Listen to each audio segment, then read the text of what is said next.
Hey everyone, this is Corey with Casual EDC, and today I'm going to be giving you my overview and review of the Demko knives AD20.5. Starting off with some specs, we are looking at an overall length of 7.625 inches with a 3¼ inch blade length. You're looking at a blade stock thickness of 0.13 inches, a 4½ inch handle, and this is coming in weighing 3.55 ounces. Going to bring in our size comparisons here so you can get at least a good look at how this is next to some popular knives like the Benchmade Bugout right above and the 84mm Victorinox Cadet here below. You can see falling right into that medium range of knives, being very similar in size to the Bugout, just a little bit bigger overall. Now this is, of course, Andrew Demko's design. This is made by the Demkos, as you can see by the signature there. This one in particular is made in Taiwan using AUS 10A steel. This is the cheaper version of the much higher end AD20. It's also the smaller version. This has FRN scales on top of stainless steel liners. And this, of course, is using Andrew Demko's newest lock design, which is the Shark Lock, which is a spring lock that is operated on the back of the spine here that you pull down and out, and that allows for operation. So you pull down and out, and the blade is free to move. This is riding on bearings, which makes it nice and smooth, fall shut with no issues, and of course you're getting that lock fully out of play, so it's going to drop shut like crazy, just like most Benchmades as well as compression lock Spydercos would.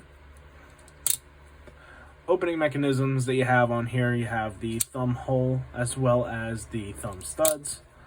Work well either for middle finger flicking either way, or you can use either one to deploy with your thumb. And there's always the option to just pull the lock back and flick the knife out, and that will work just as well. Now this is really comfortable in hand, this knife. Sorry, I missed the flip there. It's something that I'll get to. Really comfortable in hand. These ergonomic lines are definitely telling you where to put your fingers, but it's kind of where they're going to go anyway. There's no other place that really makes me want to grab this. It just works back here. And you can wrap your fingers around and go into a hammer grip, and it's fairly comfortable.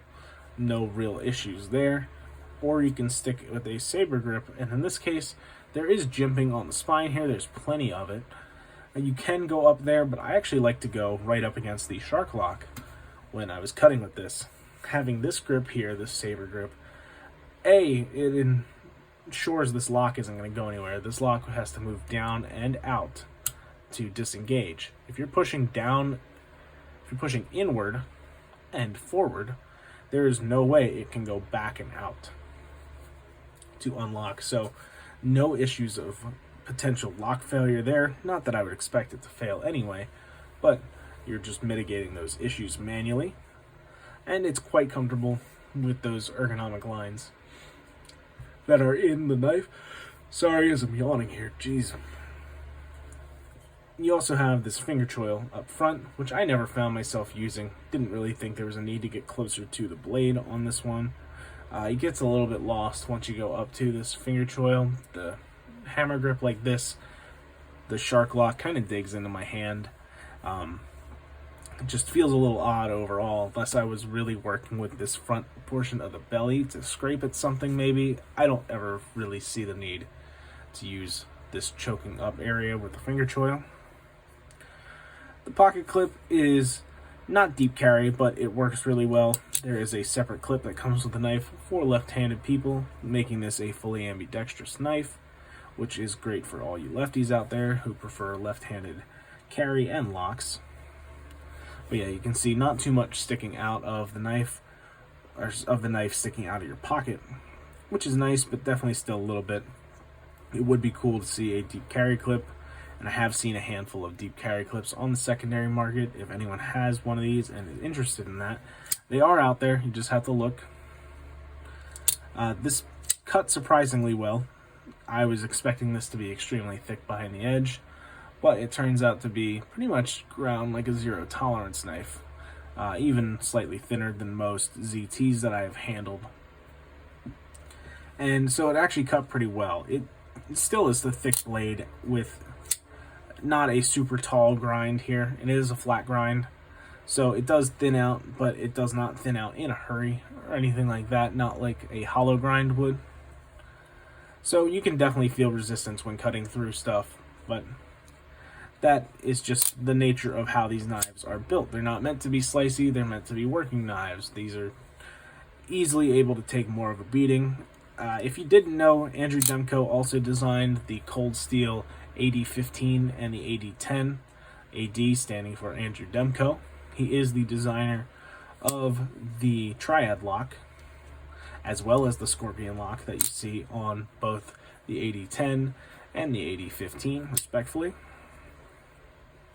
So he makes heavy-duty working knives, and the full AD20 being an even bigger version of this is just a big working knife, and this is a little version of it. This AUS-10A, though not being a great steel, has enough toughness in it to not really worry about breaking or chipping. It's just going to dull on you. And I actually had some dulling happen just through some cardboard cutting and some general carving of sticks just for fun, just sharpening the ends and then cutting the ends down and sharpening again. I had some spots come up dulling in this area and then up in the belly, so I ended up putting my own edge on this with 600 grit and then stropping, which I believe a toothy edge is going to be way more effective on a knife like this than going with a full mirror. I wasn't planning on mirroring a lower steel like AUS-10A either, so it worked out pretty good for me. That's the good stuff that I've had to say. I know there's a little bit of bad mixed in there, but it sharpened really easily, which is nice for the AUS-10A if that's something that you plan on doing yourself. I believe everyone should learn how to sharpen, or at least restore an edge back to shaving sharp. It doesn't have to be sharper than that, but if you can take some hairs off your arm, that's going to be plenty sharp for pretty much anything you need to do. Moving on to some things that I don't like about this knife. First off, I'm going to talk about the spring tension of this lock. So this lock is rather easy to disengage, and because of that, it means it doesn't have that much of a spring. There's enough spring force going downward to disengage it. It's not super strong or anything. It's pretty easy to pull back, but you definitely feel that resistance. I'm going to contradict myself here. The spring tension pushing up, it feels like plenty. It kind of digs into your finger, makes it not all that comfortable. So I don't really enjoy this locking mechanism because of that. It's a weird place that I'm sure if you're going to carry one of these regularly, your pointer finger is going to get used to it the same way that your thumb does. And, say this were a frame lock, none of us knife people feel anything on the top of our thumbs anymore, because of course we're always hitting thumb studs or pushing locks, whatever the case may be. But if you're a big flipper person and you use this kind of lock all the time, then it's not going to be a big deal. The issue I have with the spring tension, besides pushing into your finger a little bit hard, is that it's not great on the blade. This comes out very readily, and it wants to spring back in until you get to this point here. You can see it springs itself shut. And from right here, it doesn't, there, it shuts itself. Opens itself. But it comes out very, very easily. There's just almost no detent here. And the detent is entirely spring-based. You can see the lock moving while I drop the blade. You can see it go down and then out. And that's how you know it's no longer engaged, is when that goes out there. That's why that's the point where the blade is standing and does not want to get sucked back in. See, it's sucked back in, but in here, it's on its own, free-floating. It's just too easy to get this blade out, and because of that, you might have some deployment issues. You might miss a middle finger flick like that. You might go to thumb stud, you hit that, the lock might hit your hand if you're too close. If you go like this, well, you can probably force your way past it, but If your hands are thicker, you might have a hard time getting past the lock in the pad of the finger there. Definitely on the middle finger flick is the biggest time that I noticed I would be missing. That would happen a lot right there. You can learn to get out of the way and learn the right way to do it, but even just to sit there and flick, it's not the most reliable always, especially if you don't get a solid flick and you flick too much outwards, it's not going to open all the way. Just to prove again how weak this spring is, I'm just going to pinch the knife, just shaking my wrist here. You can hear it rattling around, and if I give it one good one, you can see it opens right up. And that's not crazy hard that I'm swinging this. I can hold it upside down this way. Same thing. Shaking at it. Didn't touch the lock at all, and I was able to, after a couple tries, just flick the blade out by holding the handle and flicking like this. So that's going to cause some issues for people, especially if you might be in an area where officers are commonly checking for, say, gravity knives, things like that. That might not work out in your favor here. That's going to be a bit of a problem. Definitely not helpful in any way. Whether it causes more issues or not, I'm not sure, but that certainly will not be helpful in the case of that. Grivery, the FRN, I'm fine with. It's not everyone's cup of tea, but certainly there are aftermarket scales available. Carbodize is making scales for these upon request, so you can upgrade that. That's not the best material, but it kept the cost down. Speaking of the costs, this is $150. It would have been nice to see this a little bit lower, but I understand where the pricing's at. It's being made not by Cold Steel or anything like that. It's being made by Demko. You know, wherever they're outsourcing it to. They are using AUS 10A, which is not a great steel. It's a steel that Cold Steel uses on some of their products. So I assume that the Demkos are working with Cold Steel's factory to make these. But if this was under Cold Steel branding, I would expect this to be a little bit cheaper. I mean, maybe it would be even a little more expensive. The AD10 and the AD15 are not cheap knives, but they do occasionally go on sale for prices that are rather similar to the 20.5. And you might have a better knife in one of those. I'm not sure. Never handled the AD10. The AD15 was a really great knife. More expensive than this, though, so that is something to certainly keep in mind.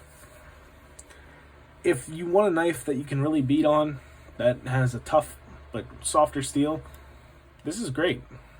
You can probably find a good ergonomic fit for your hand on this handle. Fits mine really well, but might not fit everybody's. Thicker blade stock, thicker grind. It's going to be good for a lot of people. It's just certainly not my cup of tea. You all know I prefer thinner, slicier knives. So something that's coming in at close to 4 ounces, thicker blade stock, thicker grind, it's not going to appeal to me as much. It's well done. It's a neat design. It was really neat to experience the shark lock mechanism, but overall it's something that I'm going to end up passing along and selling somewhere in the community. So, an interesting piece. If you've handled a shark lock, let me know what you think about it in the comments below. Like I said, doesn't really work too well with my pointer finger. Kind of bothers it a little bit, but something I could definitely get used to over time. Just wish that spring tension kept the blade in more reliably and led to a better D10. But that's it today. Thank you guys so much for watching, and have a great rest of your day. Take care.